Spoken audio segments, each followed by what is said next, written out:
नमस्कार दोस्तों, आप सबका स्वागत है आज की कहानी में। सुरेश जी एक सरकारी अधिकारी थे। वे दिल्ली के एक बेहतरीन हाउसिंग सोसाइटी में अपने परिवार के साथ रहते हैं। सुरेश जी की पत्नी का निधन हो चुका है। सुरेश जी बहुत ही इज्जतदार आदमी हैं। हर कोई उनका सम्मान करता है। अब रिटायर हो गए हैं।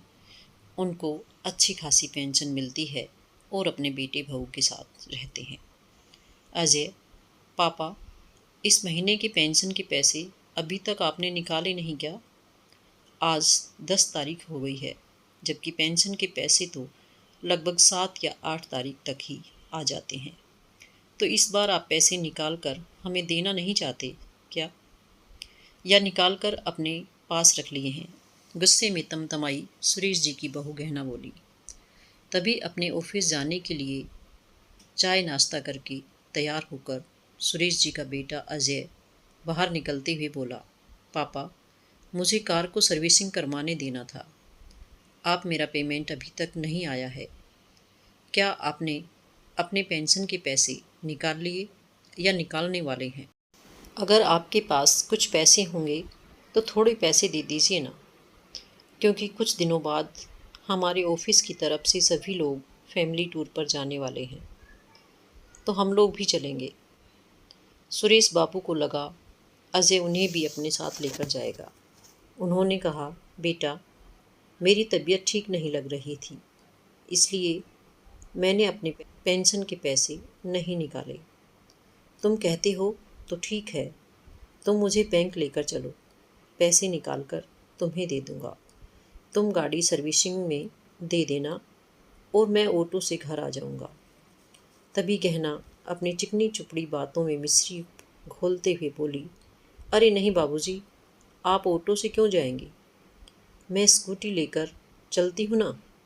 मैं आपको स्कूटी पर बैठाकर घर वापस ले आऊँगी। सभी को गहना के विचार अच्छे लगे। सुरेश जी ने भी हाँ कह दिया और वे तीनों चले गए बैंक से पैसे निकलवाने। सुरेश बाबू ने जैसे ही पैसे निकाले, अजय ने उन रुपयों को अपने बैग में रखा और निकल गया अपने ऑफिस जाने के लिए। गहना ने सुरेश जी से कहा, मेरी एक सहेली का फ़ोन आया था। उसके पति की तबीयत बहुत ख़राब है, इसलिए मुझे अभी के अभी वहाँ जाने के लिए निकलना पड़ेगा। सुरेश बाबू हाँ कहते या ना, उनका जवाब सुने बिना ही बहू गहना ने अपनी स्कूटी स्टार्ट की और अपने ससुर के सामने से फुर से निकल गई। सुरेश बाबू बहू को जाते हुए देखते रह गए। उन्हें समझ नहीं आ रहा था कि अपने बच्चों की इस करतूत के लिए गुस्सा करे या अफसोस। दोनों को अपने पिता से पैसे चाहिए थे, तो बेटा सम्मान के साथ अपनी कार में बैठाकर लाया था। लेकिन पैसे एक हाथ से दूसरे हाथ में जाते ही उनके तेवर ही बदल गए। पैसे उनके हाथ लगते ही उन्हें बेसहारा सड़क पर छोड़कर अपना उल्लू सीधा कर लिया। उन्होंने ये भी नहीं पूछा कि उनके पास घर जाने के लिए ऑटो भाड़ा है भी या नहीं। उनकी पत्नी सविता जी जब जिंदा थी, तब मजाल था कि दोनों बेटे बहू ऊंची आवाज़ में बात भी कर लेते। अपने मन की तो करना बहुत दूर की बात थी, क्योंकि बाहर के सारे काम सुरेश जी संभाल लिया करते थे और घर के सारे काम सविता जी कर लिया करती थी। इसलिए बहू सविता जी को कुछ भी नहीं कह पाती थी, क्योंकि गहना बहू को मालूम था अगर सविता जी से पंगा लिया तो घर के सारे काम या तो उसे करने पड़ेंगे या फिर उसी काम को करने के लिए नौकरानी लगानी पड़ेगी, जिसके लिए उसे पैसे देने होंगे। इसलिए वह सविता जी से कोई पंगा नहीं लेना चाहती थी।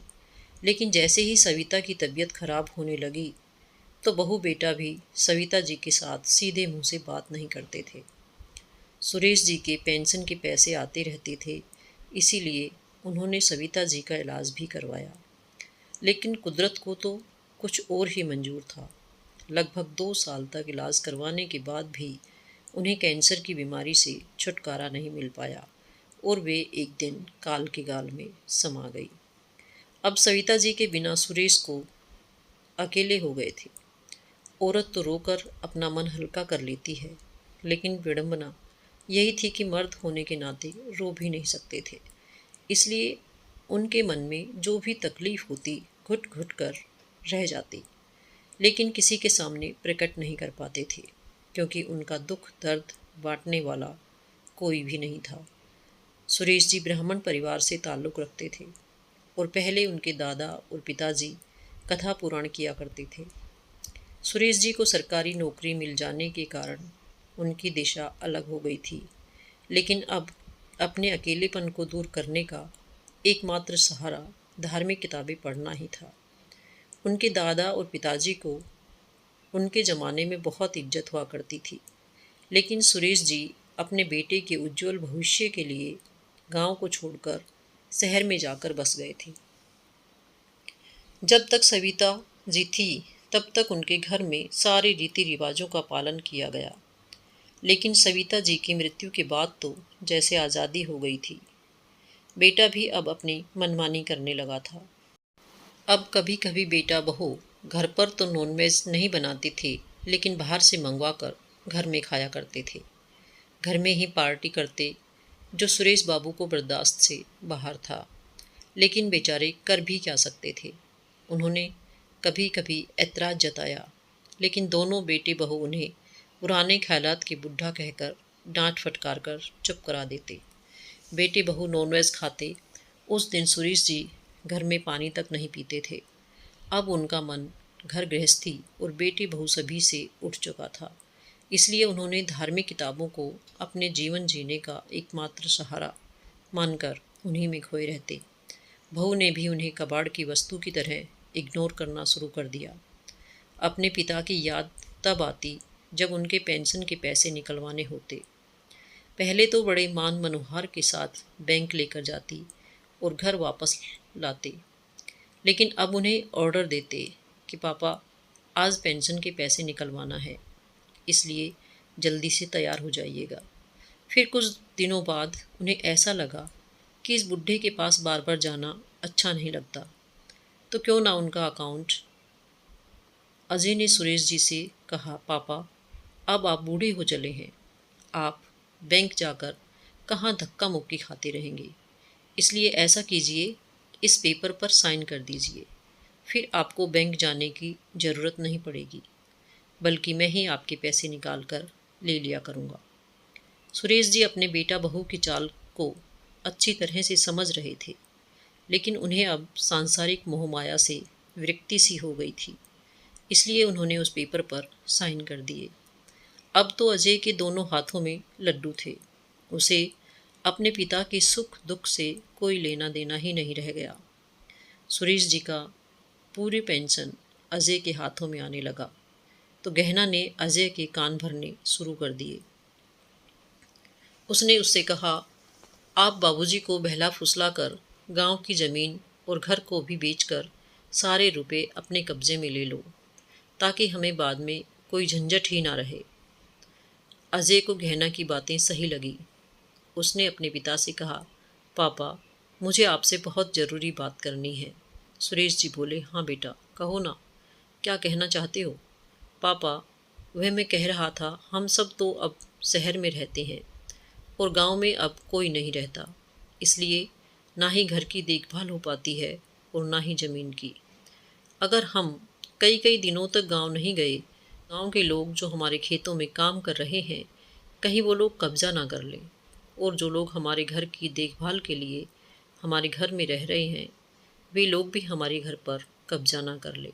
बाबूजी, आजकल का ज़माना बहुत ख़राब है, आपकी तबीयत भी कभी नरम तो कभी गर्म चलती रहती है, इसलिए मैं सोच रहा हूँ वहाँ का सारा ज़मीन जायदाद और घर को बेचकर यहीं शहर में एक बड़ा सा घर ले लेते हैं और उसे किराए पर दे देंगे, ताकि हर महीने हमें किराए के पैसे पेंशन के रूप में मिलते रहेंगे, जिन पैसों से आप अपने लिए दवाई गोली और इलाज करवा सकते हैं, क्योंकि आपके पेंशन के पैसे तो घर खर्च में ही चले जाते हैं। सुरेश जी बोले, बेटा मेरे जीते जी मैं अपनी पुश्तैनी संपत्ति को नहीं बेचूंगा।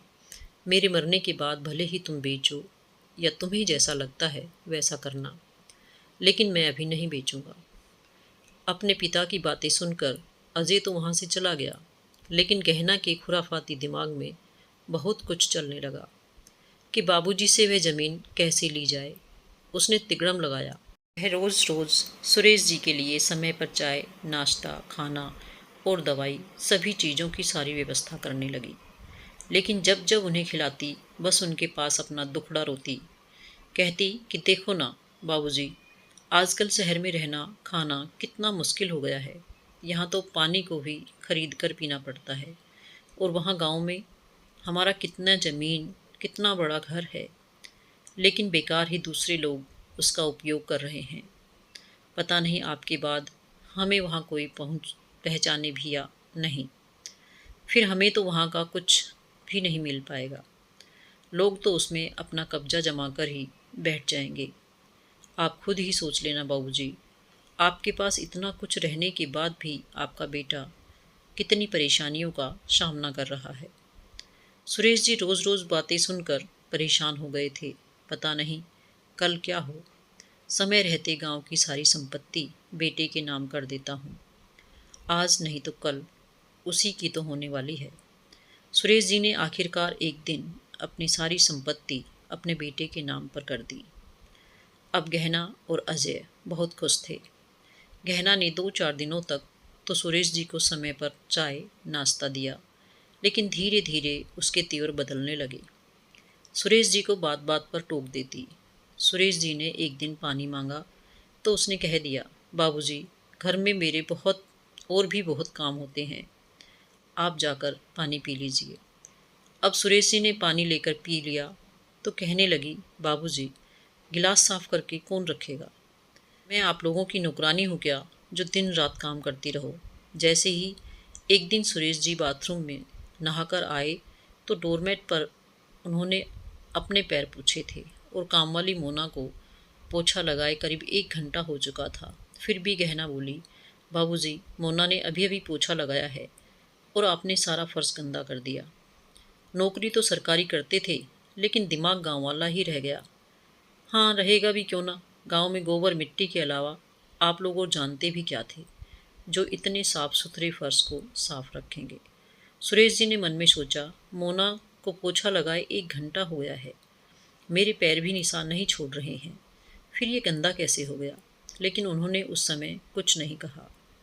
अब बारी आई खाना खाने की तो गहना बोली, बाबूजी, गांव वाले घर में डाइनिंग टेबल था, जो रोज़ डाइनिंग टेबल पर बैठकर खाना खाते हो। गांव में तो शायद ढंग की चटाई भी नसीब नहीं हुई होगी, और शौक तो ऐसे पाल रखे हैं। इतनी महंगी डाइनिंग टेबल पर बैठकर खाना खाने की हर एक काम के लिए टोक देती। सुरेश जी समझ रहे थे कि अब उनके हाथ से सारा धन दौलत बेटे के नाम पर हो गया है, इसलिए बहू के तेवर बदल गए हैं। सविता के चले जाने से तो पहले ही टूट चुके थे। अब बेटे बहू के ऐसे रूखे व्यवहार के कारण बीमार रहने लगे थे। गहना ने देखा अब यह बूढ़ा किसी काम का नहीं रह गया, तो उसने उन्हें अपने बगीचे में बागवानी का काम करने में लगा दिया। बगीचे में काम करके बाहर की हवा पाकर सुरेश जी का मन थोड़ा खुश रहने लगा, और देखते ही देखते उनके बगीचे में एक से बढ़कर एक फूल खिलने लगे। गहना के आस पड़ोस के लोग बगीचे की खूब तारीफ करते और गहना से पूछते कि उसने बागवानी का काम किससे करवाया है। तो वह कहती, उसके ससुर जी खाली पड़े रहते हैं तो वही कर देते हैं। उनकी पड़ोसन ने कहा, गहना, मैं तुम्हें 10,000 दूंगी, कल से तुम अपने ससुर को मेरे बगीचे में काम करने भेज देना। गहना बोली, बस 10,000? ना बाबा ना, बगीचे में कितना काम करना पड़ता है, वह तो करने वाला ही जानता है। अगर 15,000 दोगी तो ही भेजूंगी। पड़ोसन बोली, अच्छा ठीक है, भेज देना। उसे 15,000 ले लिए और अपने ससुर को उनके घर बागवानी का काम करने के लिए भेज दिया। सुरेश जी ने सोचा, जैसे अपने घर में काम कर रहा हूँ, वैसे ही पड़ोस में करने में क्या फ़र्क पड़ता है। फिर पूरे 10 दिनों तक उसके बगीचे में काम करते रहे। तब उनका बगीचा हरा भरा हो गया। अब तो सुरेश जी के बागवानी के चर्चे आसपास के सभी लोगों के घरों में होने लगे, और गहना सबके घरों से पैसे बढ़ा बढ़ा कर कहीं से 20,000 तो कहीं से 10,000 ले लेती। सुरेश जी को उनके घर बागवानी का काम करने के लिए भेजती रहती, लेकिन वह पैसे लेने वाली बात सुरेश जी को नहीं बताती थी। और सुरेश जी ने कह दिया कि मैं किसी के घर काम करने नहीं जा पाऊँगा, क्योंकि अब मेरी तबीयत ठीक नहीं लग रही है। मुझे रोज़ बुखार रहता है। मैं रोज़ दवाइयाँ खाकर काम पर चला जाता था, लेकिन अब मुझसे बर्दाश्त नहीं हो पा रहा है। गहना अपने ससुर की बातें सुनकर आग बबूला हो गई। उसने चिमटा गर्म किया और बोली, बुढ़े काम पर जाएगा या नहीं? बोल, वरना इस गर्म चिमटे से मार मार कर तेरी चमड़ी उधेड़ दूंगी। सुरेश की तबीयत ज़्यादा ही खराब लग रही थी, इसलिए उन्होंने नहीं कह दिया। फिर क्या था, गहना ने गुस्से में सुरेश जी को गर्म चिमटे से चकाचक मार दिया। और गहना गुस्से में बड़बड़ाती हुई बोली, बुढ़े, मैंने 4 घरों में एडवांस से पैसे ले लिए हैं, और अगर तूने काम नहीं किया तो मुझे उनके पैसे वापस करने पड़ेंगे। बहू की बातें सुनकर सुरेश जी दंग रह गए। मतलब बहू मुझे पैसों के लिए ज़बरदस्ती लोगों के घर में बगीचे में काम करने भेजती थी, और मैं सोचता था कि वह उनकी मदद कर रही है। अब सुरेश जी को अपनी बहू की करतूत पर घिन आने लगी थी। एक तो मार का अपमान भी सहन नहीं कर पाए थे। उन्होंने रोते हुए अपने कुछ कपड़े और कुछ जरूरी पेपर एक पोटली में बांधे और बिना किसी को बताए घर से निकल ही रहे थे कि उसी समय उनका बेटा अपने दफ्तर से घर वापस आ रहा था। अपने घर के मेन गेट पर दोनों बाप बेटों की मुलाकात हुई, लेकिन अजय ने नहीं पूछा कि पापा आप कहाँ जा रहे हैं, और ना ही सुरेश जी ने उसे बताया कि वह कहाँ जा रहा है। उस दिन अजय को किसी ने रिश्वत लेते हुए वीडियो बना लिया था। उसने अजय को भेज दिया और उसे ब्लैकमेल कर रहा था, और कहा कि उतना पैसा नहीं दिया तो वीडियो को बॉस को दिखा देगा, जिससे वह नौकरी से हाथ धो सकता है। ऐसा कौन कर रहा है अजय नहीं जानता था, इसलिए वो बहुत परेशान था। वह अपने कमरे में गया, धड़ाम से बिस्तर पर लेट गया। उधर गहना मन ही मन खुश हो रही थी कि बुढ़े से हमेशा हमेशा के लिए पीछा छूटा। अजय ने उस दिन गहना को कुछ नहीं बताया। दूसरे दिन जब ऑफिस गया तो उसे फिर से वही अनजान नंबर से फ़ोन आया, और उसने अजय से 20,000 रुपये मांगे। तो अजय ने सोचा 20,000 की ही तो बात है, उसे देकर उसका मुंह बंद कर देता हूँ। उसने दूसरे दिन 20,000 रुपये उसको दे दिए। लेकिन अब वह अनजान व्यक्ति हर 10 दिन 20 दिन बाद कभी 20,000 तो कभी 25,000 की डिमांड करता, और अजय अपने घर से, जो कि गहना लोगों के घर से बागवानी के पैसे सुरेश जी के नाम से लिया करती थी, वो पैसे दे देता। वे दोनों एक दूसरे पर चोरी का इल्ज़ाम लगाने लगे और वे कंगाल हो गए। सुरेश जी बीमारी के कारण बहुत ही कमज़ोर हो गए थे। एक मंदिर के दरवाजे के पास जाकर बेहोश हो गए। उस मंदिर में बहुत से श्रद्धालु लोग आते थे, क्योंकि वहाँ की मान्यता थी कि वहाँ जो भी श्रद्धालु पूरी श्रद्धा के साथ जाते और जो इच्छा होती, उनकी वह इच्छा जरूर पूरी होती थी। सुरेश जी को जब किसी ने बेहोशी की हालत में देखा तो थोड़ी देर के लिए वहाँ हड़कंप मच गया। उन्हीं सरदारों में से एक डॉक्टर भी था। उसका नाम रोशन भार्गव था। उस डॉक्टर ने सुरेश जी को देखा तो समझ गए सुरेश जी को बहुत कमजोरी है, इसलिए बेहोश हो गए हैं। उन्होंने अपने अस्पताल में फ़ोन किया और एम्बुलेंस बुलाया और उन्हें उसमें लेकर अपने अस्पताल पहुँचे। वहाँ ले जाकर उन्होंने उनका इलाज किया। 2 दिन के बाद सुरेश जी को होश आया तो उन्होंने अपने आप को अस्पताल के बिस्तर पर पाया। उन्होंने अपने आसपास के लोगों से पूछा कि मैं यहाँ कैसे पहुँचा, तो वहीं खड़ी एक नर्स ने बताया कि आप एक मंदिर के दरवाजे के सामने बेहोश होकर गिर गए थे, और हमारे सर डॉक्टर रोशन भार्गव आपको यहाँ लाए हैं और इलाज किया है। नर्स ने पूछा, आपका नाम क्या है और आप कहाँ रहते हैं? सुरेश जी क्या बताते कि वे कहाँ रहते हैं। कोई जवाब नहीं दे पाए। उन्होंने बस इतना पूछा कि मेरी पोटली कहाँ है। तभी नर्स ने उंगली का इशारा करके बताया कि आपकी पोटली वहाँ सुरक्षित रखी हुई है और सारा सामान भी सुरक्षित है। सुरेश जी ने नर्स को डॉक्टर से मिलने की इच्छा जताई तो नर्स ने डॉक्टर के केबिन तक उन्हें पहुँचा दिया। सुरेश जी डॉक्टर के पैरों में जाकर गिर गए। तभी डॉक्टर उठाते हुए बोले, अरे अंकल, आप ये क्या कर रहे हैं? आप तो मेरे पिता के समान हैं और आप मेरे पैर छूकर मुझे पाप का भागीदार बना रहे हैं। सुरेश जी बोले, बेटा तुम्हारा बहुत बहुत धन्यवाद। बेटा, जो मुझ बुढ़े की जान बचाई। बेटा, मेरे पास तो तुम्हें देने के लिए 10 रुपये भी नहीं है। बेटा, लेकिन मैं तुमसे वादा करता हूँ, मैं कहीं मजदूरी करके पैसे जमा करके आपकी फीस और दवाइयों के पैसे ज़रूर दूंगा।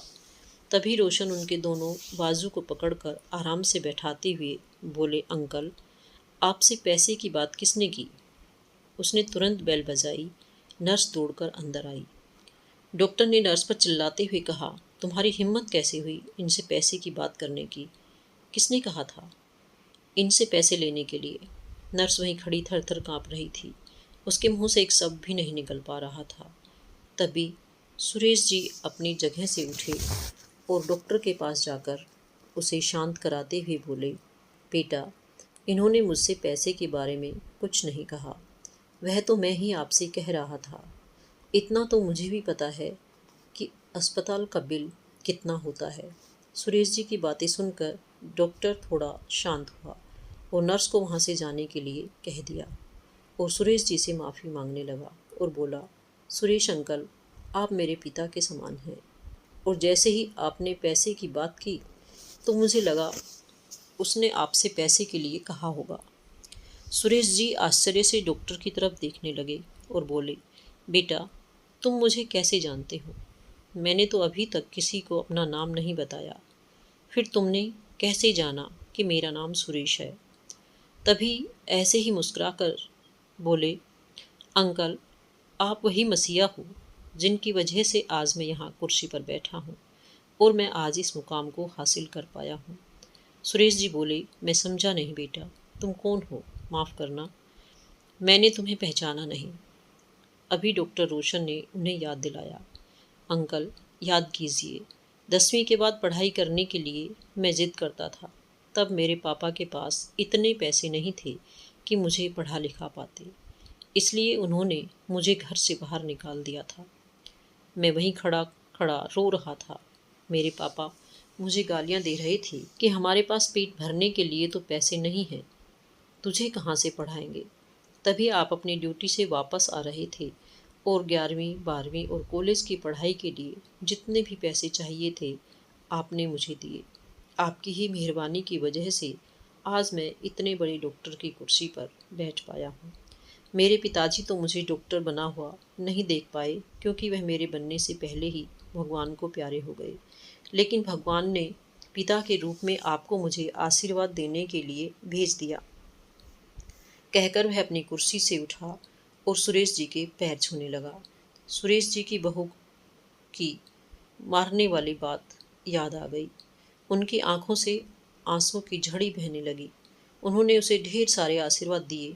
रोशन ने फिर पूछा, अंकल, आजकल आप कहाँ रहते हैं और अजय क्या करता है? सुरेश जी बोले, बेटा, यह खुला आसमान, यह मेरा घर है और अजय अब क्या कर रहा है मुझे मालूम नहीं। सुरेश जी की बातें सुनकर रोशन दंग रह गया। उसने सुरेश जी से पूछा, अंकल, आप क्या कह रहे हैं? मुझे कुछ समझ में नहीं आ रहा है। प्लीज़ पूरी बात विस्तार में बताइए ना, क्योंकि मुझे अंदाज़ा तो लग ही गया है कि आपके साथ कुछ ना कुछ गलत हुआ है। तभी तो आज 3 दिन हो गए हैं, अजय ने एक बार भी आपके बारे में नहीं पूछा और ना ही आपसे मिलने आया और मंदिर में भी आप अकेले ही थे। प्लीज़ अंकल, आपके साथ क्या हुआ है बताइए। तब सुरेश जी ने वह सारी बातें डॉक्टर रोशन को बता दी और जो बेटा बहू उनके साथ किया करते थे। सुरेश जी के साथ इतना बुरा बर्ताव की बात सुनकर आंखों में आंसू आ गए। उसने उन्हें अपने घर चलने के लिए कहा तो उन्होंने कहा, नहीं बेटा, अब मैं किसी के घर जाकर किसी के ऊपर बोझ नहीं बनना चाहता। जब अपने ही पराये हो गए तो फिर किसी से आस की जा सकती है। तब ऐसे में उनके सामने अपने दोनों हाथ जोड़कर बोला, अंकल जी, आप ऐसा मत कहिए। जिस प्रकार हमारे हाथ की 5 उंगलियां बराबर नहीं होती हैं, उसी तरह सब लोग भी बराबर नहीं होते हैं।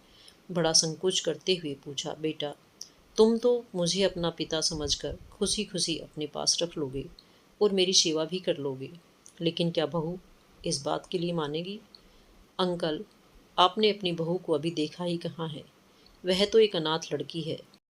वह तो हमेशा यही चाहती थी कि उसे माँ बाप के रूप में सास ससुर मिलने चाहिए, लेकिन भगवान की तो कुछ और ही मंजूर था। माँ है, लेकिन पापा तो मेरे डॉक्टर बनने से पहले ही इस दुनिया को अलविदा कह गए। अगर आप मेरे साथ हमारे घर चलेंगे, हमारे साथ रहेंगे, तो सबसे ज़्यादा जिसको खुशी होगी वह आपकी बहू निशा होगी, क्योंकि उसने माँ बाप का प्यार क्या होता है यह जानने की बहुत अच्छा है। अगर आप उसे पापा के रूप में मिल जाएंगे तो उससे ज़्यादा खुश कोई और नहीं होगा। रोशन की बातें सुनकर सुरेश जी भी निश्चिंत हो गए। इनके घर में पूरा मान सम्मान मिलेगा, इसलिए मैं उसके साथ उसके घर चले गए। अब सुरेश जी के घर पहुंचने से पहले ही रोशन ने घर पर फ़ोन करके निशा को सारी बातें समझा दी थी। इधर सुरेश जी को एक होटल में ले जाकर मस्त खाना खिलाया और नया कुर्ता पजामा पहनने के लिए दिया, जैसे कि उनका बचपन लौट आया हो। इनके परिवार वालों से मिलने के लिए बहुत ही उत्सुक थी। शाम हुई, रोशन सुरेश जी को अपने घर लेकर गया। सुरेश जी ने देखा रोशन का घर लाइटों से सजा हुआ है, दरवाजे के पास दिए जलाए गए हैं और चारों तरफ अगरबत्ती की खुशबू फैली हुई है। उनकी माँ कमला जी पूजा करने बैठी हुई थी। उसी समय रोशन की कार उनके बरामदे में जाकर रुकी। रोशन के बच्चे पापा आ गए, दादू आ गए कहते हुए बाहर निकले। दोनों बच्चे एक अपने पापा को तो एक सुरेश जी को पकड़ लिया और अंदर लाए। दरवाजे में निशा आरती की। उसने रोशन और सुरेश जी की आरती उतारी, उन्हें चंदन और चावल का टीका लगाया और उनके साथ साथ उनके बच्चे सोनू और मोनू भी बहुत ही खुश हो गए।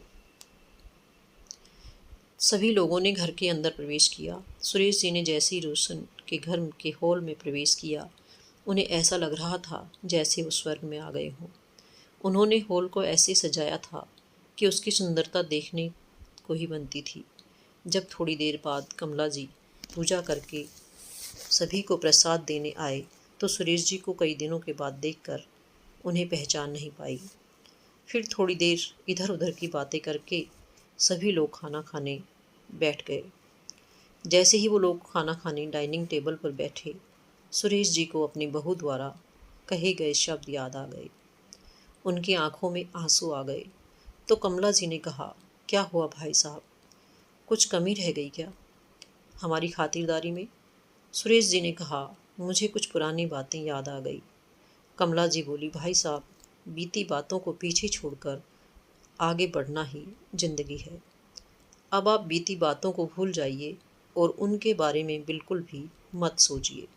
फिर देखिएगा आपका जीवन कैसी खुशियों से भर जाएगा। कमला जी के वे शब्द रमेश जी के लिए संजीवनी का काम कर गए।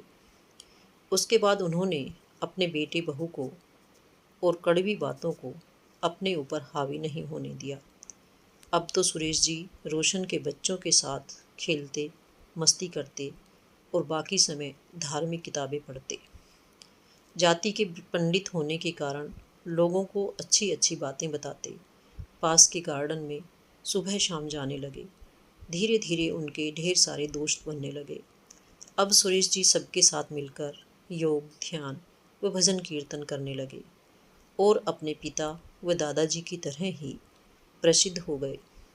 अब हर कोई अपनी अपनी समस्या का समाधान पूछने लगे और देखते ही देखते सुरेश जी एक नामी पंडित और समाज सेवी बन गए। दोस्तों, ये थी हमारी आज की कहानी, जो हमें सिखाती है कि हमें किसी भी उम्र में हार नहीं माननी चाहिए और अपने आत्मविश्वास को नहीं खोना चाहिए। आपको कहानी कैसी लगी कमेंट करके ज़रूर